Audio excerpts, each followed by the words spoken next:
Chums, hello. AI detection tools.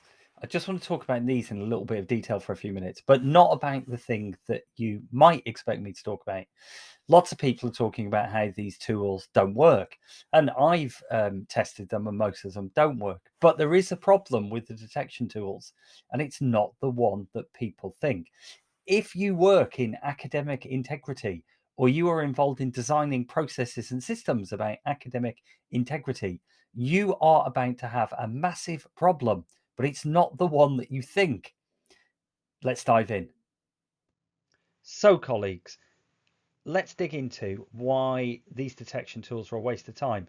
Not because at this current moment, most of these tools do not work, right? They're very easy to fool. Previously, I've discussed the fact that at the moment, students are using unmediated, undifferentiated platforms. They are going to websites such as ChatGPT. They're using the site, putting in your prompt that you've given them for an essay, and they're generating content. And the point I've always made is that will actually, in most cases, not be what students submit. It will be that they go through revision cycles. We actually generally give students access to plagiarism tools, and they will use this to ensure that what they submit does not breach academic integrity. So let's imagine Turnitin's new tool, or whatever tool you want to pick, actually works and is able to detect AI generated content. And so students who are submitting from these undifferentiated AI platforms, they submit, the plagiarism tool catches them, no problem, everything carries on as normal, except, this is the problem. We're moving away from that unmediated space. I talked in the previous video about how AI is being baked into Bing and other tools. Microsoft has already announced that this will be introduced into Outlook, PowerPoint, and Word. The big issue that you're going to face with these tools is not can the tool detect them, it's that the tool will detect everybody using them. Microsoft and Turnitin, as far as I can see, have a fairly friendly relationship.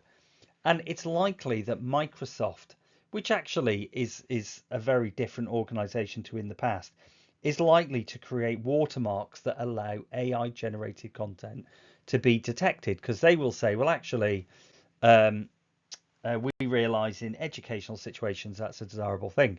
The problem is that in the past, when people think about this, they think about students going to websites and students actively with agency trying to cheat, if we want to call it by that, by generating content using a prompt.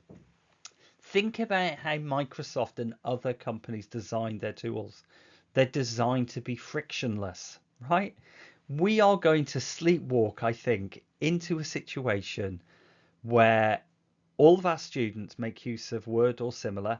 Most universities in the UK give students Microsoft Office for free. Microsoft Office is not the online version, doesn't really have a traditional release cycle, so tools get added into it all of the time. So a very common scenario, I think we're going to see it in the near future, and a university is going to get very badly caught out, is that Word will get updated with AI tools. Microsoft say this is likely to happen in June, probably will happen earlier. It'll get integrated into Google Docs as well with Google, their tool. And so what will happen is students with the best intentions, and even after your training, will click the buttons that Word presents to them, because Microsoft spends millions of dollars trying to make their tools frictionless, right? So that lack of friction will mean students will submit hybrid content with AI work in it, not because they're cheats, not because they're dishonest, not because they're trying to get one over on you, but simply because they are using the tools that we provide to them. And I think very quickly we will have a story about a university where 95% of the students on a module have accidentally breached integrity regulations as they're written today. Now you're thinking to yourself, but Charles, we can say, but they weren't deliberate. Those students were not trying to cheat. Yeah, I totally agree. I totally agree. Except most most integrity regulations in the UK system at least, are about strict liability. Strict liability is the concept that you, as the integrity investigator, do not try to establish why. You just establish if it has occurred or not. And so, if you are involved in the design of these regulations or the policing of them, you're a malpractice officer. I think actually the problem we will have in the near future is not detection. It's the fact that you will be overwhelmed by the number of cases that you need to process.